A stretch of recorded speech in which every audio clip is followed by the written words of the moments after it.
Bonjour à toutes et à tous, voici l'analyse du SP500 et de l'euro-dollar pour le mercredi 15 octobre.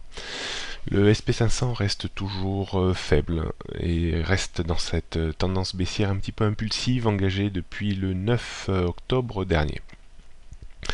La rupture de support important à 1924 et 1880 laisse probablement la porte ouverte à une chute en direction de 1831 points à un moment ou à un autre. Le débordement de 1880 points engagerait une petite correction technique qui pourrait ramener l'indice entre 1900 et 1924 points avant peut-être de retrouver un courant un petit peu plus vendeur derrière, mais attention, la situation reste quand même à la vulnérabilité. On pourra abaisser le niveau de retournement haussier de 1970 à 1950 points et ce niveau baissera régulièrement tous les 2-3 jours.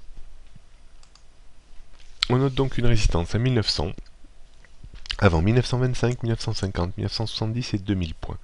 Support important à 1831 points, la tendance reste baissière en dessous de 1950 points comme je vous le disais tout à l'heure.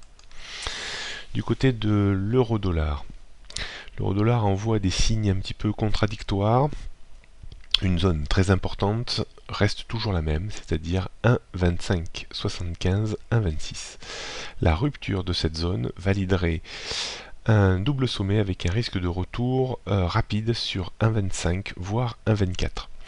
Il faudrait maintenant un débordement de 1,27 et surtout 1,28 pour engager une reprise technique en direction de 1,29 voire 1,30.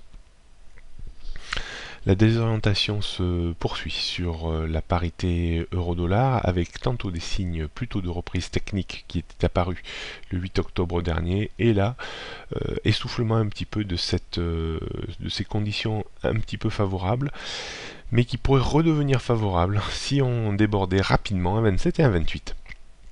Donc grande prudence sur la parité, on n'interviendra réellement que sur rupture de 1,2575 pour viser un retour au minimum vers 1,25. Donc 1,26, 70, 1,27, 1,28, 1,29, 1,30 sont les résistances importantes. 1,26 et 1,25, 75, la zone de support très importante avant 1,25 et la tendance reste toujours baissière en dessous de 1,30. On ne peut pas abaisser ce niveau.